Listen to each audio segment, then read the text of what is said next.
Bienvenidos una vez más a Historias Espirituales. Antes de arrancar, quiero agradecerte por estar aquí esta noche. Gracias por ser parte de esta comunidad, que no para de crecer y que comparte esa misma fascinación por los misterios, las leyendas y esos relatos que desafían toda explicación lógica. Espero que hayas tenido un día tranquilo, o al menos que encuentres en este espacio un respiro. Y si las cosas no salieron como esperabas, si sientes el peso de las preocupaciones o atraviesas un momento difícil, quiero enviarte un abrazo sincero, no solo de mi parte, sino de todos los que formamos esta gran familia. Por ahora, deja atrás el ruido del mundo, apaga la luz de las preocupaciones, acomódate bien y permite que tu imaginación se pierda en terrenos desconocidos, porque en los próximos minutos viajaremos juntos a lugares donde la realidad y lo inexplicable se miran frente a frente. Prepárate, porque las historias que escucharás han dejado cicatrices imborrables en quienes las vivieron. Relatos que quizá te obliguen a mirar un par de veces hacia la oscuridad antes de cerrar los ojos. Ahora sí, ponte cómodo, baja las luces y adéntrate con nosotros en estas nuevas historias espirituales. Nunca, pero nunca, confíes ciegamente en personas que se hacen llamar guías espirituales, o te puede ocurrir algo terrible. Verás, Lucía, hasta el día de hoy, sigue arrastrando las consecuencias de una etapa, digamos, inquietante de su vida. Lucía creció en un hogar cristiano, pero uno tan riguroso, tan asfixiante con el tema religioso, que ella jamás logró conectar con aquello. Al llegar a los 17 o 18 años, se convirtió en la antítesis absoluta de lo que sus padres esperaban. Estaba harta, fastidiada, hasta el tope. La tenían, pero reventada con ese tema. Así que comenzó su etapa de rebeldía intelectual y espiritual. Todo lo que fuera contrario a lo que sus padres defendían era bienvenido. Todo. Brujería, sí, santería, adelante, hechicería, magia negra de cualquier tinte, todo valía. Entre más escandaloso fuera para ellos, Lucía lo disfrutaba. Era un manjar, algo que le dibujaba una sonrisa retorcida en el rostro. Si veía a su madre empezar a rezar o a su padre caminando por el pasillo diciendo, vamos a orar por nuestra hija, ella sabía que estaba logrando su objetivo, sacarles de sus casillas. Honestamente, ella me confiesa, yo no creía en nada espiritual, narrador, para mí era solo una forma de golpearles donde más les dolía. Ya me tenían harta. ¿Cómo debe ser? ¿Cómo se comporta una cristiana? ¿Cómo tienen que actuar en esta casa los verdaderos hijos de Dios? Y yo no podía aguantarlo porque los conocía, sabía que no eran perfectos, eran seres humanos normales que sí, tenían su fe, pero hablaban con una autoridad tan déspota, con una superioridad que me revolvía el estómago. No podía con eso. Así que, narrador, me metí, no a la sala, me fui hasta la cocina y bajé a las catacumbas de todo lo que tuviera que ver con el oscurantismo, Wicca, santería, palo mayombe. Había cosas donde me decían, por ser mujer no puedes entrar, pero yo buscaba libros, buscaba personas, buscaba pláticas, buscaba estar cerca de esos lugares prohibidos. En más de una ocasión donde había reuniones de hechiceros, yo me quedaba fuera, agazapada, debajo de una ventana, sentada, en total silencio, escuchando los susurros de lo que hacían dentro. Me había obsesionado y estaba dispuesta a todo. Ropas, libros, todo lo que pudieras imaginar que fuera un escándalo en la casa de mis padres, lo tenía allí. Yo quería que sintieran que mi habitación era literalmente una entrada al infierno, para que ni se atrevieran a pasar. Y mis padres, te lo diré, narrador, empezaron a tener miedo. Llegó un punto en el que ya no rezaban por mí, me evitaban, me sacaban la vuelta. Y cuando cumplí 22, me echaron de casa. En ese momento, algo muy oscuro se rompió dentro de mí, porque nunca imaginé que se atreverían. Me decepcionaron, me hicieron hervir de rabia, me hicieron sentir orgullosa de su miedo, porque al fin les estaba plantando cara, pero al mismo tiempo los odiaba con una intensidad que no puedo ni explicar. Sentía una furia ciega, un coraje que me quemaba, y de repente me veías ahí como una loca furiosa, y luego, de la nada, soltaba coraje, y de repente me mirabas como si fuera una loca, una mujer furiosa, y luego soltabas una carcajada porque me acordaba de algo de mamá o de papá y no podía dejar de desvincular que eran ellos. Así que quise hacer algo que ya no me hiciera sentir tan loca, y empecé a buscar un mentor de hechicería, una persona que realmente me enseñara sobre esos temas. Porque en ese momento, como te digo, para mí todo era solo apariencia, hablar de estas cosas, tener objetos, pero no, ahora sí me iba a meter en serio. Mis papás se iban a arrepentir con su Diosito de haber traído una bruja al mundo, y narrador, me metí de lleno. Te cuento esto porque es una advertencia para todos los que estén como yo. No entren en ese camino, menos si están en la situación que les voy a contar. Frecuentando ciertos lugares, librerías y casas, me topé con alguien a quien todos consideraban un mentor, un tipo muy sabio que tenía respuestas para todo. Me acerqué a él, vamos a llamarlo Javier, y le dije: Javier, por favor, guíame y enséñame el camino de la magia. Y él me dijo: claro que sí. Lo primero es que te conozcas a ti misma, porque la magia es autoconocimiento. A partir de ahí, narrador, durante 6 meses tuve una lección por semana.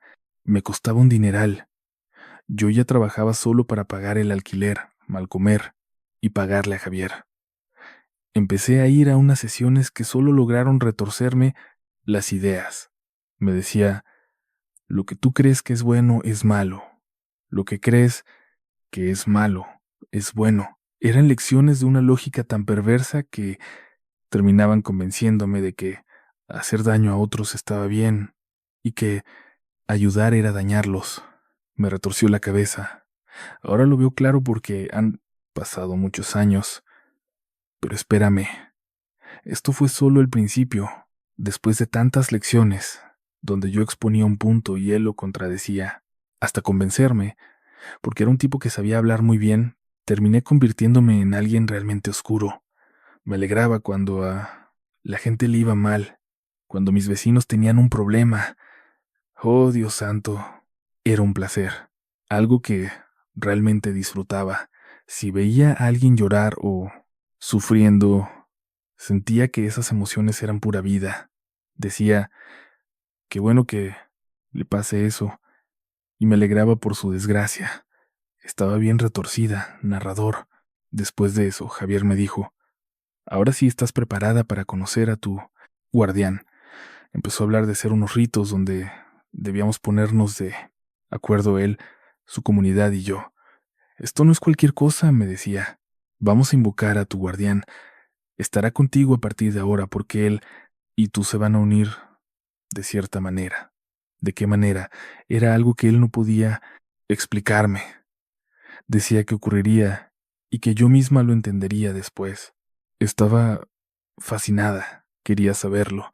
Él me prometía que el guardián me daría conocimiento, fuerza y claridad, pero sobre todo que me pondría por encima de los demás para conocer secretos que nadie más alcanzaría. Eso me hacía sentir que estaba a solo 2 pasos de ser, no sé, algo superior, cierta cosa. ¿Qué cosa? Es algo que él no alcanza a explicarme, es algo que va a suceder, y voy a ser yo quien le explique cómo nos unimos. Estoy fascinada, necesito saberlo.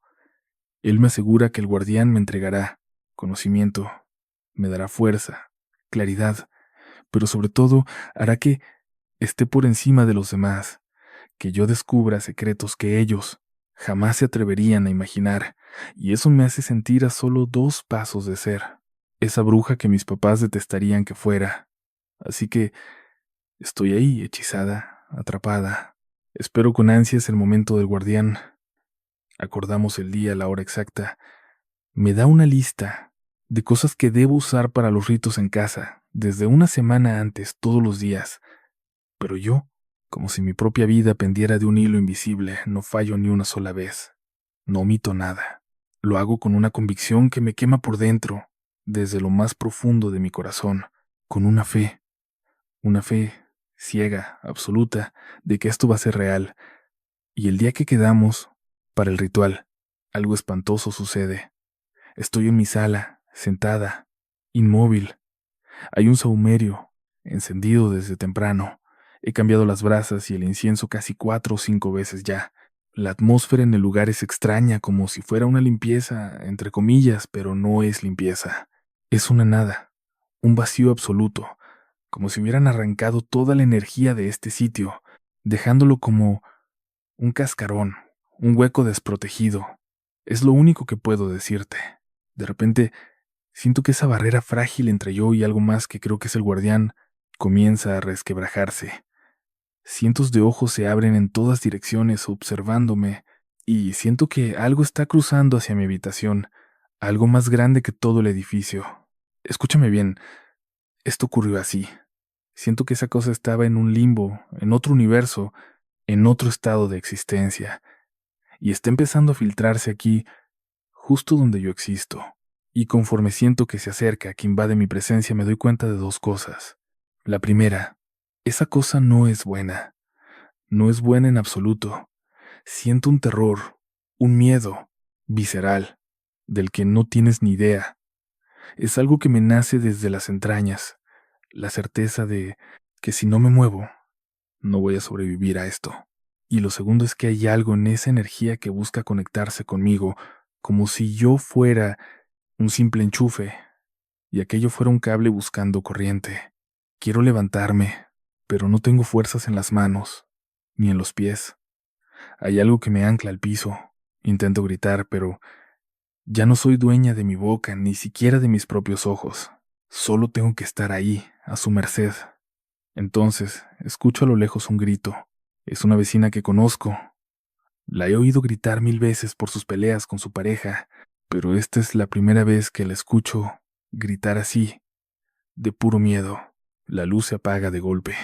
No puedo moverme, no puedo hacer nada. Escucho que alguien, abajo de mi departamento, empieza a gritar aterrorizado, golpeando una puerta pidiendo ayuda. Estoy al borde de un ataque de pánico, paralizada, muda, cuando siento que esa cosa se conecta, como si una garra fría y atroz estuviera tomando mi corazón. Comienza a apretarlo. Siento que me da un infarto en ese mismo instante. No te puedo explicar la cantidad de dolor. Siento que mi corazón va a estallar, que va a dejar de latir porque algo lo presiona con una fuerza tan horrible, tan cruel, que le impide hacer su trabajo. Siento que voy a desmayarme, que el final llegó, y de pronto todo regresa a la normalidad. Sigo escuchando a mi vecina gritar y a la persona abajo pidiendo auxilio. Me despierto del trance. Empiezan a salir, capaz de articular palabra, cuando de pronto siento que esa cosa se conecta conmigo. Es como si una mano, una garra inmunda, me estuviera atrapando el corazón. Empieza a presionarlo con saña y en ese instante siento cómo me da un infarto. No puedo explicarte la intensidad de este dolor. Siento que mi corazón va a dejar de latir en cualquier segundo, porque algo lo estruja con una fuerza tan nauseabunda, tan atroz, que le impide cumplir su función. Y en eso siento que voy a desvanecerme. Pero entonces todo vuelve a una calma siniestra. Sigo escuchando a mi vecina, gritando ya a alguien abajo, suplicando por ayuda. Me sobresalto. Comienzan a salir. Las lágrimas me nublaban la vista, arrastradas por un terror que me quemaba por dentro. No podía articular ni una sola palabra, y de repente mi estómago se revolvió. Vomité todo lo que tenía, presa del pánico, de la ansiedad, de esa angustia que te destroza el alma. No sé en qué momento exacto dejaron de gritar mis vecinas. Nunca me atreví a preguntarles qué demonios vieron, pero desde ese maldito día mi corazón empezó a fallar. Desarrollé una cardiopatía inexplicable, y con ella una sensación de pesadilla. Cada vez que sentía esa punzada en el pecho, como si mi corazón fuera a detenerse, el aire se helaba. Algo invisible se quebraba cerca de mí, y unos ojos, cientos de ojos, se clavaban en mi nuca desde la oscuridad. Sentía que algo se acercaba, arrastrándose. Pasó una semana, el plazo que aquel tipo me había dado para ir a verlo y explicarle todo. Llegué a su casa rogándole, suplicándole que rompiéramos ese vínculo, pero él solo se reía. Me miraba con una frialdad que me heló la sangre. ¿Por qué? Me dijo. Funcionó de maravilla. Todos aquí sentimos que la invocación fue un éxito total. ¿Por qué querrías deshacerlo? Porque el guardián me está destruyendo, le grité. Él me miró de una forma, narrador, que hasta el día de hoy, solo de recordarlo, me entran unas ganas incontrolables de golpearlo hasta dejarlo inconsciente. Me sostuvo la mirada y preguntó, ¿por qué? ¿Cómo te conectaste fingiendo una inocencia tan falsa que me daba náuseas? Supe en ese instante que me estaba mintiendo. Le espeté. Sentí que algo vino y se me incrustó en el corazón. Él solo respondió, vaya, parece que te tocaron las difíciles. Acuérdate que formas parte de nuestra comunidad y lo que tú sacrifiques es un bien para todos. En ese momento, narrador, comprendí que había caído en una trampa mortal. Lo que ese tipo invocó no era mi guardián. No sé qué demonios era, pero esa cosa me sigue desde hace 15 años. Sí, hoy vivo con el corazón roto, literalmente. Mi calidad de vida se ha ido al diablo. He buscado desesperadamente cualquier forma de romper ese lazo porque ni los médicos entienden qué tengo, solo saben que mi corazón ya no funciona. Bien, y esa sensación de ser observada vuelve una y otra vez, especialmente cuando mi vida empieza a brillar, cuando por fin parece que voy a ser feliz. Dicen que el primer amor es puro. En el caso de Valeria, su primer amor fue una pesadilla de terror absoluto. Valeria conoció a Jonás durante su primer año de universidad. Estaba cursando una ingeniería. Desde que lo vio, sintió una atracción magnética, pero Valeria no es ninguna princesa de cuento. Es una mujer de carácter fuerte, y lo sabe, narrador. Yo soy bien, enojona, admite. Me fastidio por cualquier estupidez. Jonás le pareció guapo y quería probar, quería experimentar, así que se dijo, está bien, que él sea el primero. Y comenzó a seducirlo con juegos que ella dominaba a la perfección, porque siempre tenía a otros detrás, aunque a nadie le hacía caso, que si uno era muy bajo, que si el otro era muy gordo, que si este era muy pálido, que si aquel era muy moreno, que si el otro era dientón o no tenía labios. Siempre ponía un pero. Unos eran demasiado listos, otros eran idiotas, otros simplemente mediocres, sin nada que ofrecer. Si alguien la trataba bien, era aburrido. Si alguien la trataba mal, era insoportable. Lo que ella no entendía es que buscaba esa chispa, esa química, simplemente fluir sin esa maldita vocecita en la cabeza que no paraba de criticar y destrozar a quien tuviera enfrente. En el caso de Jonás ocurrió, lo vio, le atrajo y comenzó el juego del coqueteo, que no tiene labios. Siempre había un pero. Muy listos, muy estúpidos. Esta es la típica persona del montón, absolutamente carente de interés, y este otro me trata demasiado bien. Qué tedio. Aquel en cambio me trata mal. Parece que de lo que ella no se había percatado es que estaba buscando una chispa, esa química eléctrica, simplemente sentir que todo fluía, sin esa maldita vocecita en la cabeza que no paraba de diseccionar y criticar al desgraciado que tenía enfrente. Con Mateo ocurrió algo distinto. Lo vio, le resultó magnético, empezó a tantear a... Mateo cayó redondito, sin remedio. Esa sonrisita, el guiño cómplice y el astuto juego de hacer que todos se esfumaran para quedarse a solas charlando, hipnotizándola mientras las horas se diluían. De pronto se dio cuenta de que, sin saber cómo, Mateo ya la tenía totalmente en el bolsillo. Después de un par de semanas de momentos, digamos, bastante intensos y apasionados, una sombra de duda empezó a carcomerla. Tal vez se había forjado una idea que no era para nada buena. Al contrario, Mateo estaba perdidamente enamorado. Le traía rosas a diario, a veces de plástico, porque eran más baratas en ese rincón olvidado de la ciudad. Pero el detalle calaba hondo, recordaba el color que le gustaba y aparecía con obsequios de esa tonalidad. Conocía sus dulces favoritos y ahí estaba siempre con ese regalito, ese pequeño gesto que lo cambiaba todo. Cuando no tenía dinero, le escribía cartas, le dejaba comentarios, algo. Incluso firmaba sus libros. Pero Valeria, en lugar de conmoverse, empezó a fastidiarse. Ahí está enamorado, pensaba con desprecio, es igual a todos los demás, no tiene nada interesante, lo traigo, bailando como un perrito faldero. Insisto, Valeria no es ninguna princesa de cuento. A veces se parece más bien a la villana, pero algo oscuro ocurrió. De repente sintió una opresión en el pecho. Se dio cuenta de que, por más que ansiaba largarse, no podía dejar a Jonás. No podía. Se quedaba horas en vela maquinando. Voy a llegar y le voy a decir, ¿sabes qué? Ya no me hables. Me daré la vuelta, lo dejaré plantado y le romperé el corazón. Con eso no habrá más historia. Y si me busca, simplemente haré como que no escucho. Y listo. Le diré a todos mis amigos que es un tipo despreciable. Me encargaré de que él sepa que hablo pestes de él, y cuando venga a pedir explicaciones le diré, no sé de qué hablas. Deberías dejarlo y quedarte solo conmigo. Estaba planeando manipularlo para que él mismo decidiera largarse.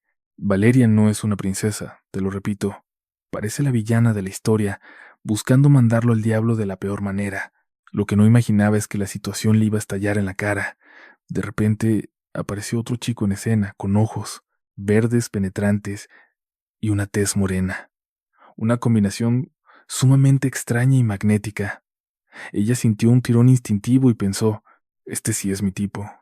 Cuando veía a Mateo, incluso ponía una mueca de asco, arrugando la nariz como si estuviera oliendo algo podrido, como si su simple presencia le generara una repulsión física.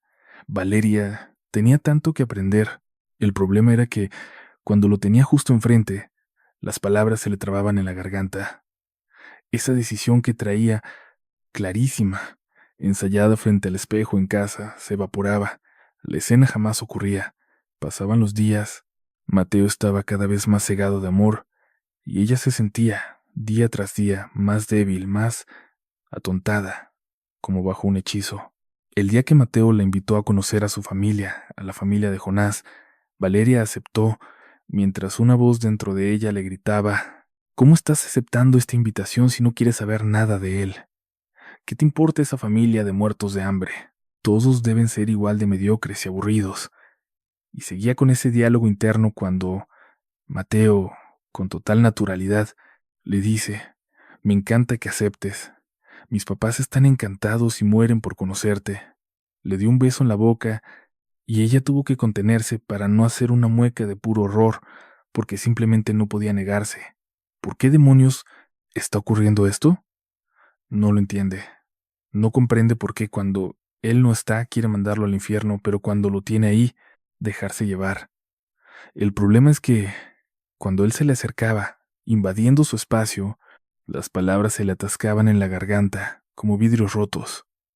La decisión que llevaba ensayada en su mente se desvanecía en el aire, y los días pasaban, y Mateo se hundía en su obsesión, mientras ella se sentía cada día más drenada, más aturdida, como si perdiera el juicio. Cuando Mateo le invitó a conocer a su familia, la familia de Jonás, Valeria aceptó, pero una voz interna le aullaba. ¿Cómo te atreves a aceptar, idiota? Si ya no puedes ni verlo, ¿qué diablos te importa esa estirpe de muertos de hambre? Deben ser igual de detestables que él, aburridos, mediocres. Y mientras esa voz le taladraba el cráneo, Mateo simplemente le dijo, me fascina que hayas aceptado. Mis padres están ansiosos por conocerte. La besó, y ella tuvo que contener una arcada, una mueca de puro asco porque no podía negarse. ¿Por qué le estaba pasando esto? No lograba entenderlo, no comprendía por qué rayos. Cuando él se iba, quería mandarlo al mismísimo infierno, pero cuando él estaba ahí, a su lado, cuando él no está, quiere mandarlo al infierno, y cuando él está, también, pero no se atreve. Puede. Y no es que sea una chica cobarde porque ese no es el problema. Digamos que a veces Valeria se reconoce a sí misma como alguien de corazón gélido. A veces sabe bien que es una mujer a la que no le importa en absoluto lo que piensen los demás. Y si alguien se siente herido por sus palabras, pues debe ser un ser muy débil y blandengue. Así piensa Valeria, porque ella no es la princesa de este cuento, ella es la villana. Pero aquí las cosas se le han ido de las manos y, como toda villana que se precie, no entiende por qué, así que va directo a la casa de Mateo y va a montar una escena atroz. Empezará por despreciar cada rincón de la casa. Al ver a la señora, le analizará los zapatos o su ropa con asco y entonces le soltará un comentario venenoso. Se encargará de que la expulsen de allí. Es mucho más sencillo destruirlo todo de un solo golpe, hasta que no quede nada en pie. Es lo más eficaz. Lo tiene grabado a fuego en la mente, lo siente en su pecho y hasta le provoca un escalofrío de placer ver la cara de todos desencajada cuando descubran a ella, la auténtica reina de hielo, siendo finalmente quien es frente a todos, sin miedo y sin que se le traben las palabras. Toda la semana ha estado ensayando cada vez con más crueldad. Busca gestos, miradas y expresiones mucho más hirientes. Se siente renovada, más poderosa. El día que debe conocer a los padres de Jonás, está lista. De hecho, llega y comienza a actuar. Por primera vez, como una princesa perfecta, una chica perdidamente enamorada, porque todo el tiempo se repite que así el golpe final será mucho más devastador. Van camino a la casa de la familia de Jonás cuando él le dice: «Oye, te pido por favor que entres tú primero y yo te alcanzaré en un momento». Y ella, extrañada, le dice: «¿Cómo?». Él responde: «Sí, aparcamos el coche. Yo me quedo aquí y te pido que vayas y toques a la puerta. Es una tradición que tenemos en mi familia. Sé que suena raro, pero quieren darte la bienvenida a solas y después entraré yo». Ella empieza a hacer sus cálculos macabros y piensa: «Esto es perfecto, porque así él no entenderá por qué me están echando a patadas de ahí. Cuando llegue y yo actúe de forma horrible con ellos, no sabrá ni dónde esconderse. Es perfecto. Se va a llevar una doble sorpresa porque ya estoy harta de él y definitivamente no quiero saber absolutamente nada de su estúpida familia». Vale llega a la casa, va en el asiento del copiloto. Mateo conduce un vehículo antiguo, algo que a ella le causa un profundo rechazo. Es una de las cosas que la tienen fastidiada, estar atrapada en esa chatarra. Ella merece algo mejor, no a este tipo, al que no sabe cómo dejar, pero hoy será el día definitivo. Así que dibuja una sonrisa totalmente falsa de oreja a oreja y le dice: «Muy bien, mi amor. Iré a visitar a tus padres para que me conozcan», remarcando con sarcasmo ese que me conozcan. Camina hacia la entrada, toca la puerta y, extrañamente, alguien le abre de inmediato. No es el padre, no es la madre, presiente que no es ninguno de ellos. Es una anciana de piel morena, con el cabello blanco como la nieve, totalmente ensortijado, y cuando ella apenas alcanza a decir: «Hola, soy Valeria», la anciana la toma de la mano y la arrastra hacia el interior de la casa. Acto seguido, la vieja le susurra con una voz que le hiela la sangre: «Ni se te ocurra hacer lo que estás planeando, mujercita, porque si lo haces, te perseguiré hasta el fin de tus días». Y Valeria se queda pálida, paralizada. Esta mujer jamás la había visto. No sabe quién es ni cómo conoce su plan si no se lo había dicho a nadie. ¿Por qué esta extraña está ahí dentro? ¿Por qué le está diciendo eso? Y de pronto, la puerta tras ella se abre con un chirrido agónico. Entra Mateo y le suelta: «Cariño, ya conociste a mis padres». Pero cuando ella gira la cabeza para mirar a la anciana, allí no hay nadie, absolutamente nadie. Se le queda mirando, helada de miedo, y susurra: «Estaba fría, Jonás, tu abuela me abrió la puerta». Mateo lo observa con una mirada gélida y responde: «¿Mi abuela? ¿Quién te abrió?». Ella tiembla, una mujer muy anciana, con el pelo rizado. Mateo palidece, la empuja hacia la salida y le ordena: «Por favor, lárgate. Te voy a pedir un taxi ahora mismo». Ella no entiende nada de lo que está ocurriendo. El vacío se apodera de su mente. Todos sus planes, las peleas que pensaba provocar, las intrigas, todo se ha desvanecido. Está petrificada. Es la experiencia más confusa y aterradora de su existencia. De pronto llega el taxi. Ella está mentalmente destrozada, bloqueada por lo que acaba de vivir. Han sido dos golpes, inesperados, como dos latigazos en el alma. Llega a su casa y, desde aquel día, Mateo no vuelve a dirigirle la palabra, pero ella sigue obsesionada con él. Lo desea, lo anhela, hasta que un día decide buscarlo, no en su casa, sino en la universidad. Y este chico que antes era tan dulce, les pide a los amigos que estaban ahí a su alrededor que se retiren, que tiene que ajustar cuentas con esa mujer por última vez. Ella lo encara, sollozando. No, no entiendo qué pasó ese día. Quiero volver contigo. Él la mira con desprecio y sentencia. Tú no quieres volver conmigo. Mi padre te arrancó de mí. Eso fue lo que ocurrió. ¿Sabes algo? Tenemos un guardián en la familia, una presencia antigua, alguien muy sabio que nos protege de las personas que intentan hacernos daño. Yo solo tenía cariño para darte, pero ahora no te daré ni mi desprecio. No te preocupes, en un par de semanas ya no sentirás nada. Lárgate, no quiero volver a ver tu rostro nunca más. Y en un par de semanas, como si las palabras de Mateo fueran una maldición absoluta, ella dejó de tener sentimiento alguno por él, pero recuerda con escalofríos que esa reina de hielo que fue construyendo con los años se deshizo con el calorcito del verano, con el calorcito del corazón de Jonás, porque de aquella soberbia no quedó nada. Y Valeria, desde entonces, vive atrapada en su propio miedo, siempre nerviosa, una persona sumamente insegura, alguien que no sabe quién tiene enfrente ni qué cosa aterradora le aguarda tras el umbral de cualquier puerta o tras la sombra de cualquier vecino.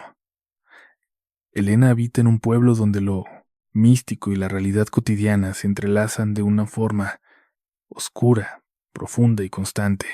Ella siempre había llevado una vida aparentemente normal, dedicada a sus estudios, hasta que en cierto momento sintió una llamada hacia lo espiritual y empezó a practicar una metodología muy holística. Creció en una familia cristiana protestante, pero después mezcló eso con la nueva era. Luego incursionó un poco en el budismo, otro tanto en el hinduismo, creando su propio y extraño sincretismo, donde de repente recitaba oraciones cristianas, pero terminaban con algún mantra perturbador, cerrando con gestos tipo mudra, cosas que ella creía inofensivas.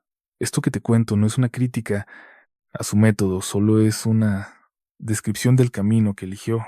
Te aseguro que ella pensaba que ningún mal podría alcanzarla. Realmente no sé si eso fue el detonante de lo que vino después. Ese periodo de su vida duró cerca de 2 años, cuando ella tenía entre 20 y 22, 23 años. Fantasmas más, fantasmas menos. Ya sabes, llega un punto en la vida donde simplemente decides cerrar ese capítulo, dejar todo atrás y seguir adelante hasta que pasan otros 2 o 3 años. Tenía 25 o 26 años cuando se enamoró perdidamente de un chico del trabajo, pero este enamoramiento tenía un problema, o mejor dicho, dos. El primero, él estaba casado. El segundo, además de casado, tenía un hijo. Aún así, ella estaba decidida a quitar esos obstáculos del camino, porque lo quería para ella. Nunca en su vida se había sentido tan egoísta. Me confesó, estaba completamente cegada, obsesionada, lo quería solo para mí. No buscaba una aventura pasajera ni algo de una sola noche. Para eso ya tenía otros medios. Ella lo quería a él, a su lado, para siempre. Así que empezó a buscar alternativas y a consultar con su confidente de toda la vida. Siempre nos contábamos secretos inconfesables, cosas realmente turbias, y ahí, en esa complicidad, le solté la verdad. Estaba enamorada de un hombre casado y no me importaba nada. Lo quería para mí. Ella, entre risas, me soltó de repente. ¿Y si le hacemos un amarre? Elena se quedó pensativa un momento. ¿Tú crees que funcione? No pierdes nada intentándolo. Vamos a hacerlo, me dijo. Los siguientes días, ambas se sumergieron en el lado más oscuro de las redes buscando rituales esotéricos. Para Elena, esto no era del todo desconocido. Ya había pasado por una etapa donde probaba de todo, cualquier práctica holística que encontrara. Comenzaron a seguir las instrucciones al pie de la letra, pero su amiga, por su cuenta, añadió unos ingredientes extra, unas frases más, unos detalles más oscuros para que el amarre fuera mucho más potente. No sé si fue el poder de lo esotérico, la metodología, la mala suerte o el pasado turbio de Elena, pero decidieron seguir adelante con el ritual. Como trabajaban juntos, la interacción era constante, y en la primera semana consiguió esas pequeñas cosas que buscaba de él. Para la segunda semana ya tenía todo lo necesario, y en la tercera, con los añadidos extras, estaban listas para ejecutar el amarre definitivo. Fue aterrador. Apenas empezaron, las velas comenzaron a chisporrotear con violencia, lanzando chispas por todas partes. Entonces sucedió algo extraño. Un olor a podrido inundó el lugar, un aroma denso, nauseabundo, que se te pegaba a la garganta. Luego, todo se volvió inquietante. En la habitación se instaló una presencia pesada, una sensación que no existía 20 minutos atrás, como si algo acabara de colarse en la casa. Era una presencia enorme, maligna, voraz, y estaba furiosa. La tensión en el aire era tan asfixiante que podías sentir su ira. Si te quedabas quieto, podías sentir cómo la oscuridad acechaba, lista para darte un mordisco en cualquier segundo. Era una sensación horrible, paralizante. Lo peor es que estaban tan absortas en su rito que no notaron cómo el tiempo se distorsionó. Empezaron a las 4 de la tarde, pero de pronto el reloj marcaba las 2:30 de la madrugada. Todo estaba sumido en una oscuridad absoluta. No se escuchaba ni un suspiro afuera, no entraba ni un hilo de luz por las ventanas. Y entonces lo vieron. Una sombra densa, una silueta deforme deslizándose lentamente de una habitación a la otra, todo en absoluto silencio. Añadieron unas cuantas frases, unos detalles más para que la cosa tuviera mucha más fuerza. Te lo vuelvo a repetir, no sé si fue lo holístico, la metodología, la mala suerte, el pasado de Elena o el de Beto, a saber qué fue, porque decidieron seguir adelante con el amarre, como es un chico del trabajo. Tienen muchísimas oportunidades para interactuar. Esas pequeñas cosas que ella necesitaba de él, las consiguió en la primera semana. Ya para la segunda semana lo tenía todo bajo control y en la tercera semana ya habían fortificado el trabajo con esos extras. Estaban completamente decididas a terminar el amarre. Fue algo aterrador, porque apenas empezaron el ritual, las velas comenzaron a chisporrotear con violencia, lanzando chispas por todas partes. Y justo después ocurrió algo repulsivo. Un olor a podrido inundó el lugar, un aroma denso, nauseabundo que se te pegaba a la garganta. Fue ahí cuando todo se volvió oscuro y extraño. En esa habitación empezó a sentirse una presencia pesada, algo que hacía 20 minutos no estaba allí. Era como si una entidad hubiera irrumpido de golpe en el cuarto. Se sentía algo enorme, profundamente malévolo, voraz, y estaba furioso. Esa rabia, esa tensión que cortaba el aire, era palpable, pero en cuanto intentabas enfocar tu atención, sentías que la oscuridad estaba a punto de darte un zarpazo. Era una pesadilla. Lo peor es que estaban tan absortas en su rito que ni siquiera notaron cómo el tiempo se deformaba. El reloj parecía avanzar con una velocidad antinatural. Lo habían empezado a las 4 de la tarde, y de repente ya eran las 12:30 de la noche. Todo estaba sumido en una oscuridad absoluta. No se escuchaba ni un solo ruido, ni un ápice de luz lograba colarse por las ventanas. Y entonces lo vieron.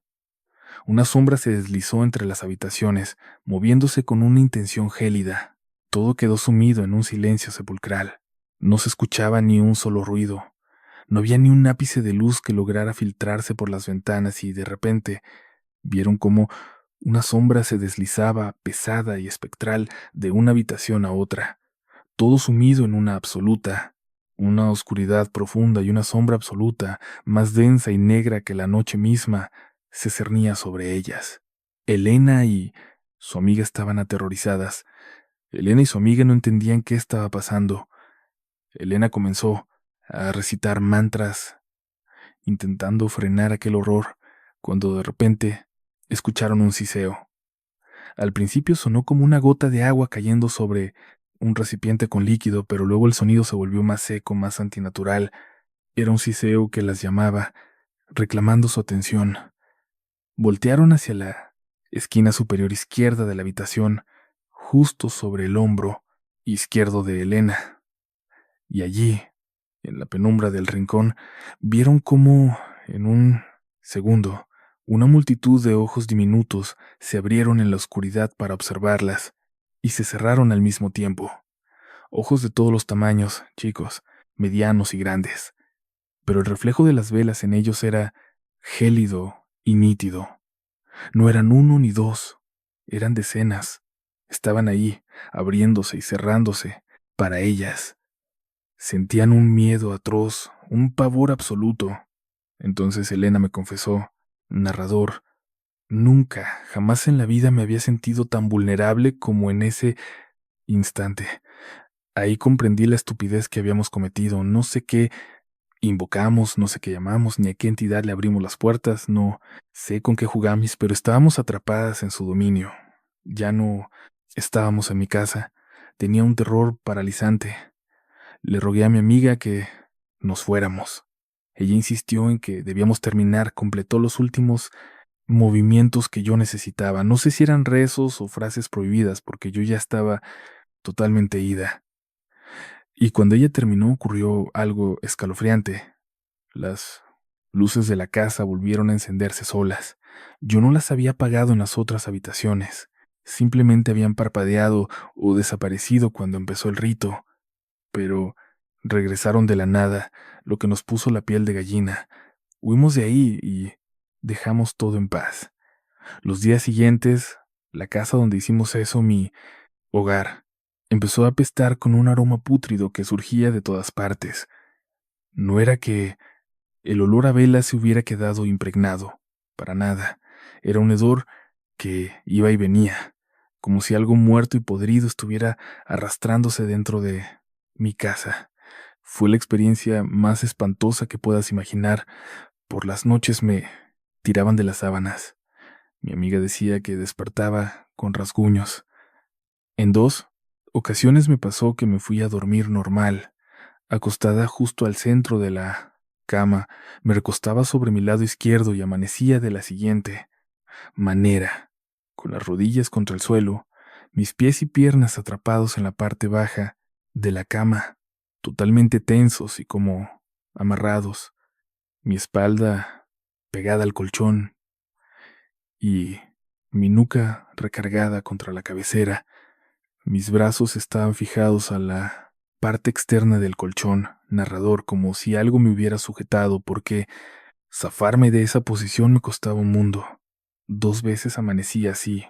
Comprendí que habíamos despertado y contactado algo que estaba furioso con nosotras y que si no hacíamos algo pronto íbamos a terminar mal. Empezamos a buscar ayuda desesperadamente. Mi amiga intentó contactar brujos de la ciudad. Más de 5 ni siquiera nos dejaron cruzar la puerta de su local. Apenas llegábamos y nos decían, fuera de aquí. Lo que traen cargando no lo quiero en mi casa. No nos dejaban ni abrir la boca. Solo hubo una persona que dijo, traen algo pesado. Pasen. Cuando prendió un cirio, la llama se convirtió en un torbellino violento. Se apagó en seco y nos gritó, lárguense. No nos cobró nada. Así nos pasó con brujo tras brujo, hasta que nos mandaron con una... La santera nos miró fijamente y, con un tono gélido, soltó, ay, niñas, se metieron con el guardián de alguien más. Nos pidió una fotografía de aquel chico, el que estaba casado con su ahijado. Conseguí la foto en redes sociales, se la llevé, se la mostré y al verla, se le cambió la cara. Carraspeo. Ay, mi hijita, si este chico es mi sobrino. Me miró con desprecio y añadió, te metiste con alguien pesado, alguien peligroso. Yo no te voy a ayudar. Ahora a ver cómo demonios le haces. Empecé a rogarle, a suplicarle que me perdonara, que me disculpara, que nunca hubo mala, que me disculpara, que nunca hubo mala intención, y entonces ella me dice con voz gélida, lo intentaste. Amarrar, mi hijita. Sí, fue con toda la intención del mundo. Ella responde, lo vas a dejar en paz. Yo no te voy a ayudar, pero si quieres que las cosas se calmen, vas a tener que ir a buscar a alguien mucho más poderoso que yo. Y aquí en esta ciudad no vas a encontrar a nadie con esas habilidades. Que él intente ayudarte a ver si lo logra, y si no, prepárate, porque el guardián ya se fijó en ti, ya te eligió para su cena. Y tras decir eso, me dejó ir. Narrador, 3 años. 3 años vagando de brujo en brujo. Mi vida se convirtió en una auténtica pesadilla. Esa cosa no quería devorarnos como un simple animal. No, no era así. Nos quería deshacer. Era como si nos estuviera quemando por dentro cada día. Mentalmente nos estaba destrozando, no podíamos pegar el ojo. Sentíamos que alguien nos observaba desde la oscuridad. Nos dejaba apenas 2 o 3 días, en calma, solo para reaparecer con un acto atroz y aterrador. Y de repente, de un día para otro, todo terminó. ¿Sabes por qué? Porque lamentablemente, aunque sinceramente no sé ni cómo llamarlo, aquel tipo, su esposa y su hijo fallecieron en un accidente horrible. Antes de eso, jamás pudimos librarnos de su sombra, pero ahora sí, parece que por fin la suerte me sonríe, y al fin puedo decir que estoy en paz. Hemos llegado al final de este relato inquietante. Si alguna de estas experiencias te quitó el sueño, te hizo sentir un escalofrío recorriendo tu espalda o te acompañó en esta noche tenebrosa, no olvides suscribirte al canal para seguir descubriendo más horrores. Y si disfrutaste del video, compártelo con tus amigos para que nuestra comunidad de amantes del misterio siga creciendo cada día. Ahora, apaga las luces, mira a tu alrededor una última vez y prepárate para lo que vendrá en la próxima historia. Buenas noches y hasta la próxima. Ahora, apaga las luces, echa un último vistazo a la oscuridad que te rodea y prepárate, porque esta historia no te dejará dormir. Que descanses, si es que puedes. Hasta la próxima.